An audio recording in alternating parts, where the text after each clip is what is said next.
কারোর ভেতরের জ্ঞান ভাণ্ডার যতক্ষণ না পর্যন্ত পরিপক্ক হবে, তা পরিপূর্ণতা আসবে না, ততক্ষণ পর্যন্ত কেউই পরিপূর্ণ মানুষ নয়। বক্তা মুখ্যমন্ত্রী মানিক সাহা। সেই সঙ্গে মুখ্যমন্ত্রী শিক্ষকদের সর্বদা আপডেট থাকার পরামর্শ দেন।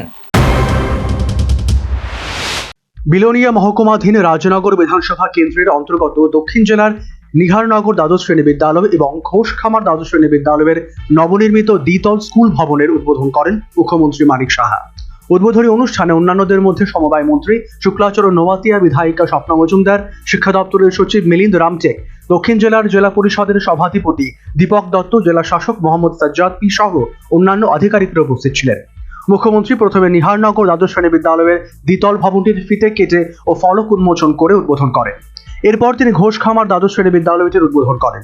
এদিন অনুষ্ঠানে বক্তব্য রাখতে গিয়ে মুখ্যমন্ত্রী বলেন, কারোর ভেতরের জ্ঞান ভাণ্ডার যতক্ষণ পর্যন্ত না পরিপক্ক হবে, তার পরিপূর্ণতা না আসবে, ততক্ষণ পর্যন্ত কেউই পরিপূর্ণ মানুষ নয়। সেই সঙ্গে মুখ্যমন্ত্রী শিক্ষকদের সর্বদা আপডেট থাকার পরামর্শ দেন। লহমাই কিন্তু দেখা যায় হাতের মুঠোয়।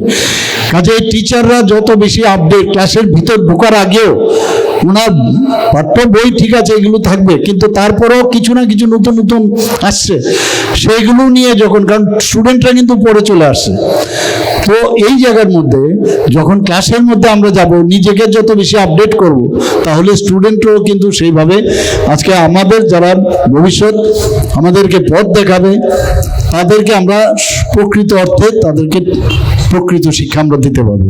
আমি আপনাদের কাছে অনুরোধ করব, এবং এক একজন শিক্ষক কিন্তু এক একজন আদর্শ। কারণ এরকমও কথা আছে, একজন আমাদের ব্যক্তিগতভাবে যদি আমি মনে করি, এখনো এমন কয়েকজন টিচার আছে আমাদের স্কুল লাইফে, এমন একটা কথা বলেছে এখনো মনের মধ্যে কিন্তু সেটা রেখাপাত করে থাকে।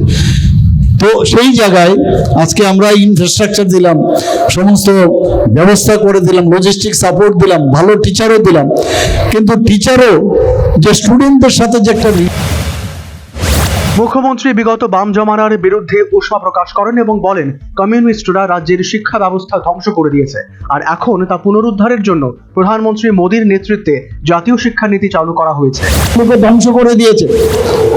এর মধ্যে আমরা এক কমিউনিস্টদের রাজত্ব আমরা দেখেছি, বলছে স্কুল করে ছেড়ে গিয়ে মানে আন্দোলন করো, leave the schools and colleges and dot do red revolution, এগুলি তো বলতো।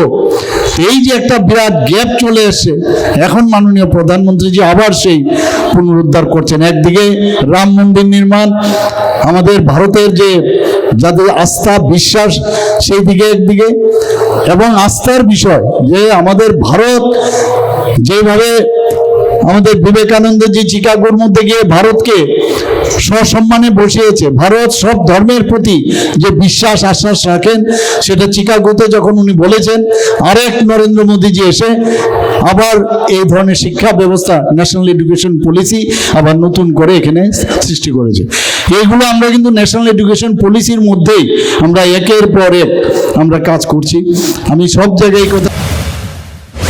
এদিন মুখ্যমন্ত্রী বিলোনিয়া বনকর বাজারে ত্রিতল বিশিষ্ট সবজি এবং মাছ বাজারের ভিত্তিপ্রস্তর স্থাপন করেন।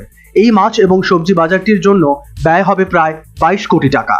Bureau report, news vanguard.